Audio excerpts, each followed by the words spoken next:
거룩한 주일날 우리에게 주시는 생명의 말씀은 다니엘서 1장 1절에서 10절 말씀이 되겠습니다. 설교 제목은 신자의 자리로 나아가라 라고 하는 제목으로 하나님의 말씀을 전하려고 합니다. 우리는 각자 삶의 자리들이 있습니다. 지금 어떠한 자리에 놓여 있으십니까? 혹시 가시방석의 자리에 놓여 있지는 않습니까? 뭔가 불안한 마음으로 가득 차 있는 자리에 있지는 않은지요? 또 빨리 그 자리를 벗어나고 싶은 간절한 마음이 있지는 않은지요. 우리는 그런 여러 가지 다양한 자리 속에서 우리는 신앙의 모습을 봅니다. 나의 믿음의 상태를 봅니다. 탈출하고 싶은데, 벗어나고 싶은데 어떻게 그 자리를 피하려고 하는지 우리 자신을 한번 되돌아보았으면 좋겠습니다. 지금 이 처해 있는 그 자리 속에 정말 하나님이 계시는지요? 그 자리 속에 하나님이 주시는 말씀과 지혜로 헤쳐나가고 있는지 또한 우리의 자신을 되돌아보았으면 좋겠습니다. 현재 우리는 코로나19이라는 그런 삶의 자리에서 우리가 살아가고 있습니다. 여러 가지로 힘든 상황이죠. 열악하고 어려운 시기가 바로 우리의 자리일 것입니다. 이런 여러 가지 열악한 환경과 또 자의가 아니 타의에 의해서 밀려오는 이런 현실 속에서 어떻게 우리가 신자로서의 그 자리를 지켜가야 되는지 참 굉장히 중요한 때입니다. 신자의 자리, 과연 어떤 자리일까요? 신자의 자리를 우리가 성경에서 한번 생각해 본다면 하나님과 연결된 자리일 것입니다. 하나님과 소통하는 자리일 것입니다. 하나님과의 끊임없는 교제가 있는 자리일 것입니다. 하나님의 그 주시는 그 소명을 불태우는 자리일 것입니다. 지금의 자리가 현실적으로는 열악하고 힘들고 참 우리를 괴롭게 하는 자리일 것입니다. 하지만 그 자리 속에서도 신자의 자리는 하나님과 끊임없는 교제 속에서 그 자리를 헤쳐나가는 자리가 되어야 될 것입니다. 더 나아가서는 그 자리가 바로 어떻게 보면 그 신자의 자리는 우리의 어떤 소모된 갈급해져 있는 그 상태의 에너지를 보충하는 영적 회복을 위한 자리일 것입니다. 특별히 우리가 자의가 아닌 타의에서 우리가 밀려오는 그 자리에 직면했을 때 우리가 어떻게 될까? 오늘 본문을 통해서 한번 그런 삶의 자리를 우리가 어떻게 헤쳐나가야 될지 한번 생각해 보려고 합니다. 우리가 한번 본문으로 들어가 보도록 하겠습니다. 오늘 본문의 내용은 어떤 내용입니까? 다니엘이 소년의 시절에 바벨론의 포로로 잡혀가는 그런 사건이 있었습니다. 바벨론의 느부갓네살 왕이 이스라엘을 남유다를 침공을 했습니다. 그래서 이 바벨론은 유다에 살고 있었던 아주 유능한 소년들, 청년들과 그리고 아주 이런 사람들은 쓸모가 있겠다라고 생각한 사람들은 다 바벨론으로 데려왔습니다. 그리고 나이가 늙고 별로 가치가 없다라고 생각하는 분들은 다 그냥 그 유다에 남겨두었습니다. 포로로 잡혀간 이 다니엘이 바벨론이라는 그 낯선 곳에서 어떻게 사는지 우리가 성경을 통해서 배울 수가 있습니다. 자의가 아닌 타의에서 끌려온 자리, 여러 가지로 나름대로 좀 유복한 생활을 했던 다니엘입니다. 근데 이제는 이 포로 생활, 노예 생활은 얼마나 참 힘들겠습니까? 대조해 볼 때도 참 쉬운 삶이 아니었을 것입니다. 그런 현실적으로 힘든 시기 속에 다니엘이 어떻게 그 신자로서 성도로서의 그 자리를 지켜갔는지 한번 생각해 보도록 하겠습니다. 첫 번째로는 바벨론이라는 이 삶의 자리는 하나님께서 보내주신 자리라고 믿고 자존감을 갖고 살았다라고 하는 사실입니다. 오늘 본문 우리 한번 6장 10절에 보면, 오늘 본문 우리가 1장은 아닙니다만 6장 10절에 보면 다니엘이 이런 고백을 하고 있습니다. 그는 매일 예루살렘을 향하여 하루에 3번씩 무릎을 꿇고 하나님께 기도하고 감사하였다라고 말씀하고 있습니다. 포로로 잡혀간 이유, 바벨론에 도착한 이후 그 삶의 자리는 신자로서의 자리로 방향을 정했다라고 하는 사실입니다. 예루살렘에서 바벨론으로 붙잡혀 왔습니다. 하지만 그는 예루살렘을 향하여 무릎을 꿇고 하루 3번씩 하나님께 기도하였다라고 말씀하고 있습니다. 그리고 감사했다. 굉장히 참 중요한 구절이 여기 있습니다. 수동적으로 끌려온 자입니다. 아주 낯선 곳입니다. 여러 가지 언어가 통하겠습니까? 삶의 문화나 이 정황에 볼 때 그렇게 쉬운 삶은 아니었었을 것입니다. 하지만 그런 낯설고 참 어려운 그 자리 속에서 하나님을 향하여 삶을 시작하였다. 하나님을 향하여 그 삶을 습관화했다라고 하는 사실입니다. 여기 예루살렘을 향하여 마음에 분노할 수 있는 마음이 생길 것입니다. 조국, 나라를 빼앗긴 마음, 포로의 생활, 이런 여러 가지 것들을 생각해 볼 때 그 마음에 원한과 분노가 가득 차 있었을 것입니다. 하지만 그는 그런 현실을 그냥 부정적으로 보지 않고 이것 또한 하나님의 계획 속에 있었다라고 하는 사실을 믿었을 것입니다. 그리고 현실적으로는 포로로 잡혀와 있지만 그 내면은 하나님을 향하여 성도로서의 그 자리를 굳건히 지키어 나가기 시작했다는 것입니다. 하나님을 향하여 하루에 3번씩 기도하였다라고 하는 말은 영적으로 얼마나 목말랐는지를 또 우리에게 가르쳐주고 있습니다. 참 피폐해진 생활, 노예로서 포로자로서의 그 삶이 그렇게 탐탁치 않았을 것입니다. 하지만 내적으로 하나님을 향한 그 영적 그 회복을 하면서 외적으로 그 힘든 그 육체의 고통과 삶을 이겨나갈 수 있었던 것입니다. 또 하나 중요한 것은 여기 보니까 감사했다라고 말하고 있습니다.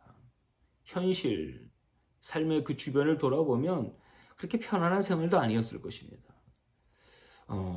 때때로는 노예로서 포로자로서 채찍질에 맞기도 했는지 모릅니다. 계속해서 이런 어떤 제한된 삶, 질질 끌려가는 그런 삶 속에서도 하나님께 감사였다라고 말하고 있습니다.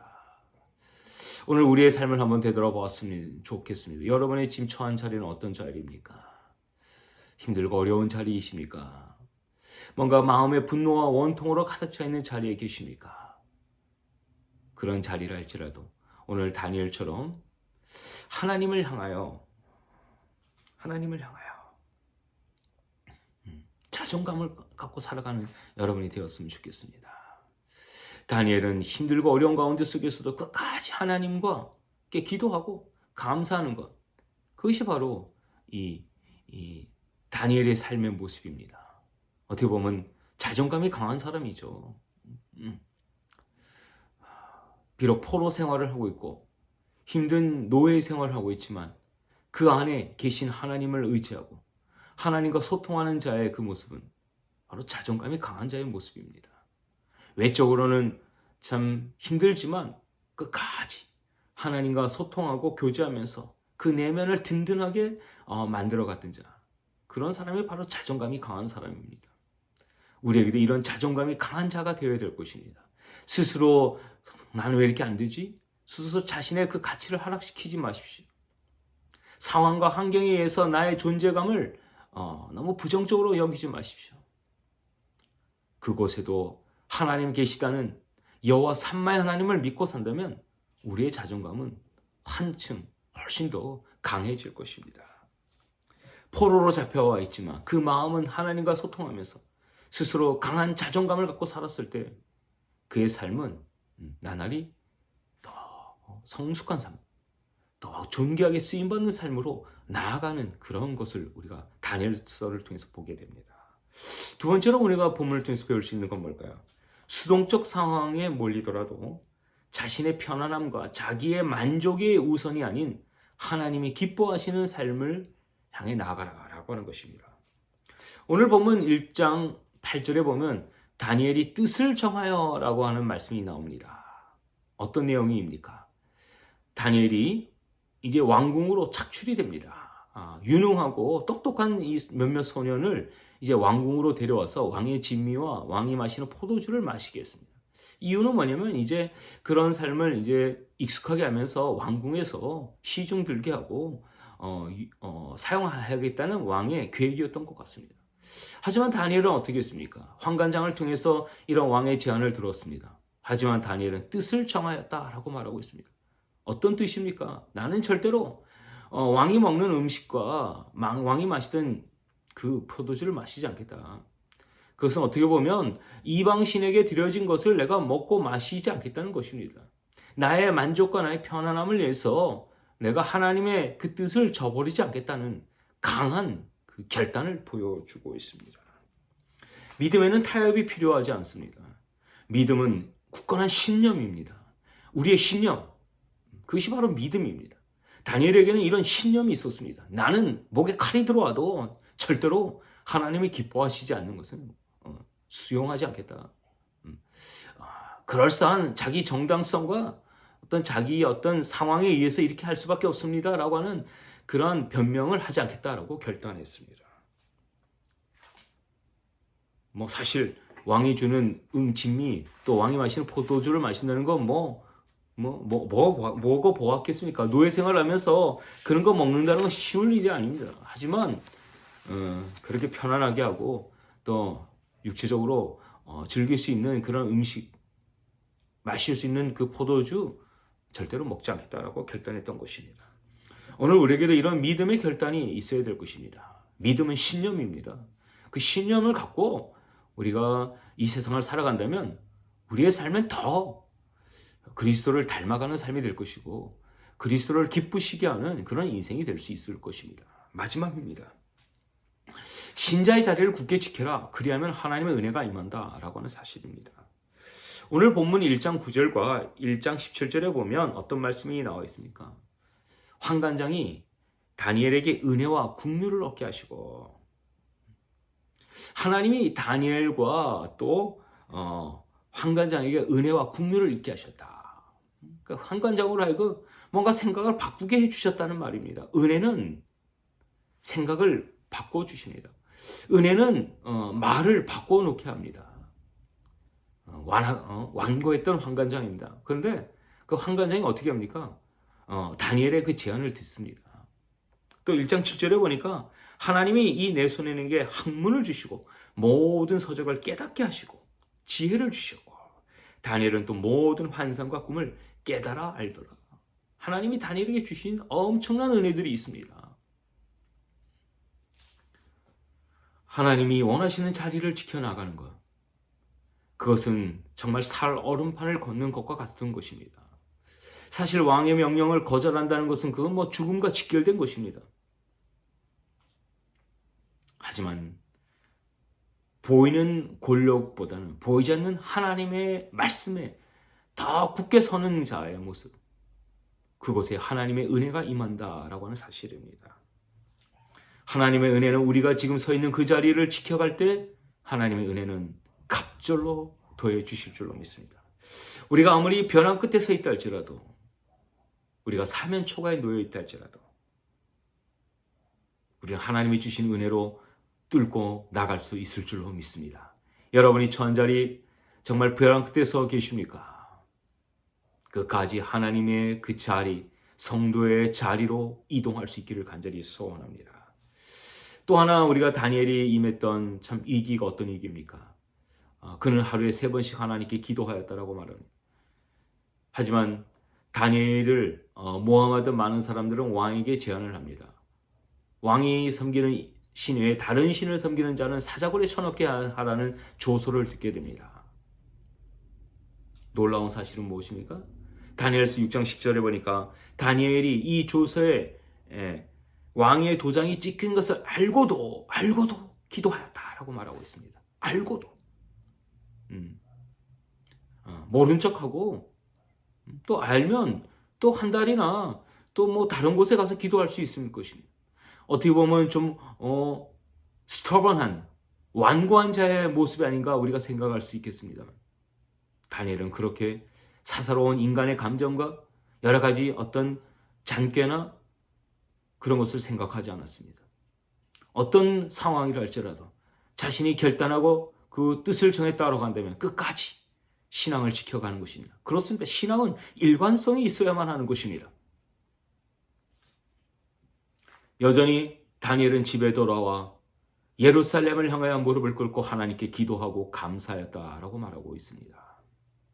왕의 조서가 다른 신을 신기를 섬길 경우 사자굴에 쳐넣는다는 것을 알면서도 그는 하나님을 의지했던 것입니다.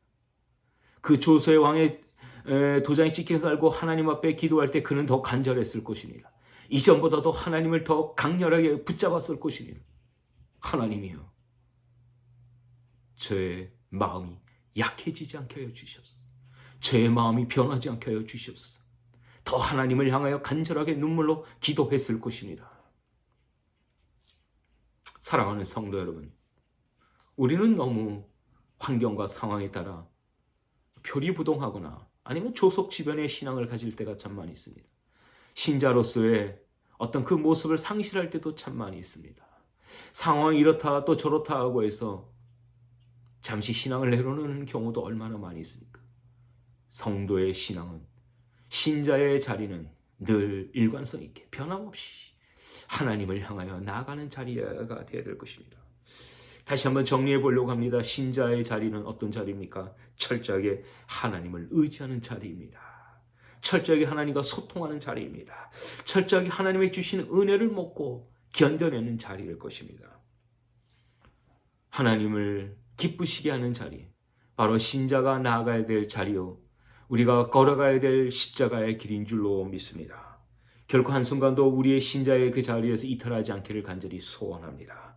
하나님이 주시는 그 은혜로 우리가 그 자리를 지켜나가면서 끝까지 신자의 자리로 나아가는 오늘 하루하루 우리의 한 주간의 삶이 될 수 있기를 간절히 축복합니다.